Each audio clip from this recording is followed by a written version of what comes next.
50 ఏళ్ళకి పనిచేస్తారు, ఇవన్నీ చెప్పారు అధ్యక్ష. కానీ నిజంగా వీళ్ళకి మొసలి కన్నుల కష్టం బాగా అలవాడైంది అధ్యక్ష.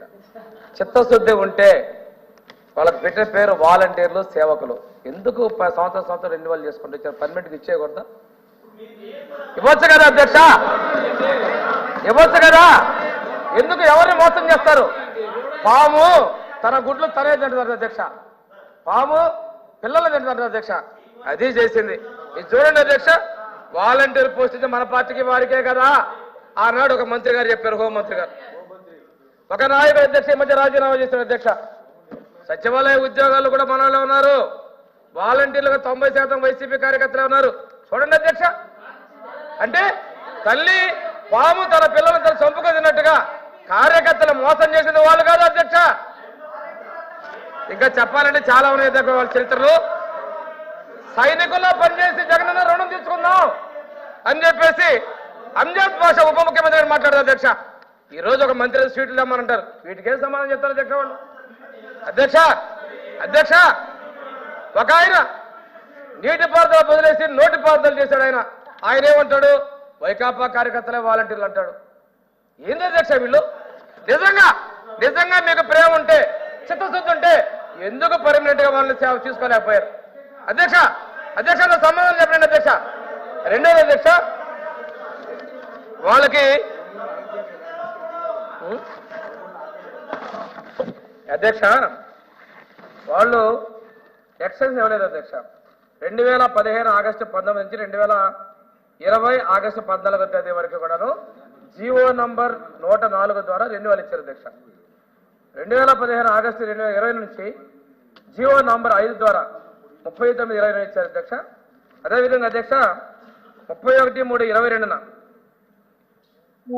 ఆగస్టు 21 నుండి 22 వరకు ఎక్స్టెన్షన్ ఇచ్చారు అధ్యక్ష. అదేవిధంగా 2022 ఆగస్టు నుంచి 2023 ఆగస్టు వరకు కూడా జీవో నంబర్ 20 ద్వారా సెప్టెంబర్ నెలలో జీవో ఇచ్చారు అధ్యక్ష. కానీ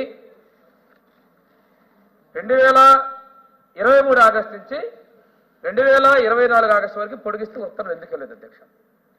చెప్పండి అధ్యక్ష, ఎందుకు ఇవ్వలేదు? సెప్టెంబర్ నెలలో ఇచ్చిన జీవోలు ఈ సంవత్సరం ఎందుకు ఇవ్వలేదు అధ్యక్ష?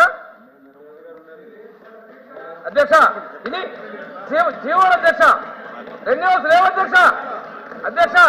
ప్రతి సంవత్సరం చేసిన వాళ్ళు సెప్టెంబర్ నెలలో ఎందుకు ఇవ్వలేదు? వాళ్ళకి భయపెట్టి పని చేసుకున్నారు అధ్యక్ష. మీరు గెలిస్తే రెన్యువల్ చేస్తామని చెప్పుకున్నారు అధ్యక్షులు, గెలవలేదు పడేశారు. అంటే ఇది వాస్తవం కదా అధ్యక్ష? వాళ్ళు గెలిస్తే రెన్యువల్ చేస్తారంట, గెలవకపోతే పోతారు. వాళ్ళు అన్నారు డిజాస్టర్ అన్నారు. వాలంటీర్లు ఎవరైనా పని చేయమన్నాం, గ్రామ సచివాలయ ఉద్యోగస్తులు పని చేయమని చెప్పాం. అదేవిధంగా అధ్యక్ష ఉన్న వాళ్ళు పని చేయమన్నాం. కానీ అధ్యక్ష మేము ఎందుకు అన్యాయము వాస్తవాలు చెబుతుంటే అధ్యక్ష సెప్టెంబర్ 18 అధ్యక్ష, సెప్టెంబర్ 18, 24 సంవత్సరంలో మా ప్రభుత్వం ఈ వాలంటీర్ వ్యవస్థని ఉందేమో ఈ సంవత్సరం రెన్యువల్ చేస్తే అసౌట్ బయటపడింది అధ్యక్ష. క్యాబినెట్కి వచ్చింది అధ్యక్ష, మేము చేద్దాం అనుకున్నాం. కానీ విధుల్లో లేని వాళ్ళని రెన్యువల్ చేయలేము అధ్యక్ష. ఉంటే రెన్యువల్ చేస్తాం, లేని వాళ్ళని రెన్యువల్ చేయలేము. ఇక్కడ అధ్యక్ష మా బీటీ నాయుడు గారు మళ్ళీ కౌన్సిల్ రెన్యువల్ అయ్యాడు అధ్యక్ష, ఎలక్ట్ కాబడ్డాడు. కొత్తగా వచ్చాడు, న్యూగా ఎలక్ట్ అయ్యారంట అధ్యక్ష. అప్పటిదాకా ఉన్న వాళ్ళని అయితే రెన్యువల్ చేద్దాం చూసాం అధ్యక్ష. మేము చెప్పిన వాస్తవమే, చూస్తే లేరు అధ్యక్ష. లేని వాళ్ళు ఎలా ఏ విధంగా కొనసాగిస్తాం? ఉంటే కొనసాగిస్తాం. చేస్తాం అధ్యక్ష. వీళ్ళు మోసం చేసిన వాస్తవం అధ్యక్ష. ఇంకోటి అధ్యక్ష మీకు తెలుసు అధ్యక్ష, కాలేజీలో కాంట్రాక్ట్ టీచర్స్, అవుట్ సోర్సింగ్ వాళ్ళు, ఏఎన్ఎంస్ వీళ్ళందరికీ కూడా రెన్యువల్ చేసిన తర్వాత శాలరీస్ పేమెంట్ చేశారు అధ్యక్ష. కానీ వీళ్ళేం చేశారు? ప్రభుత్వ ధనాన్ని లేని వాళ్ళు కూడా దోచిపెట్టేశారు అధ్యక్ష. లేని వాళ్ళు కూడా దోచిపెట్టారు అధ్యక్ష. ఈ రోజున నీతులు చెప్తా ఉన్నారు. ఏంది అధ్యక్ష ఇది? హౌస్ ఉంది, బైక్ ఉంది, ఏదో మాట్లాడదామని చెప్పి సానుభూతి కోసం. నిజంగా మీ స్టేట్మెంట్స్ చూపించా, మా కార్యకర్తలు ఉన్నారు పెట్టుకున్నారు, గెలిస్తే రెన్యువల్ చేస్తామని చెప్పి వాళ్ళ మీద భయపెట్టి కత్తాడు కంటే భయపెట్టి పని చేయించుకున్నారు అధ్యక్ష. దానిలో కూడా చదువు సైనికుల్లో పనిచేసి జగనన్న రుణం తెచ్చుకుందాం అంటే ఇవన్నీ కూడా చిత్తశుద్ధి ఉంటే ఎందుకు 2023 సెప్టెంబర్లో రెన్యువల్ ఇవ్వలేదు? ఇది అధ్యక్ష వాస్తవం. అంటే చాలా మంది స్వచ్ఛందంగా చేశారు. ఎవరు అందరిలో ఇస్తారా? ఒక్కరు మాట్లాడండి. ఎవరు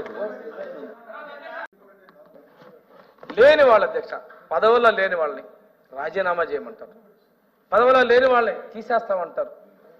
ఫేక్ ముఖ్యమంత్రి, ఫేక్ గవర్నమెంట్, ఫేక్ రాజీనామాలు. అన్ని అసత్యాలే వాళ్ళే, అన్ని అసత్యాలే.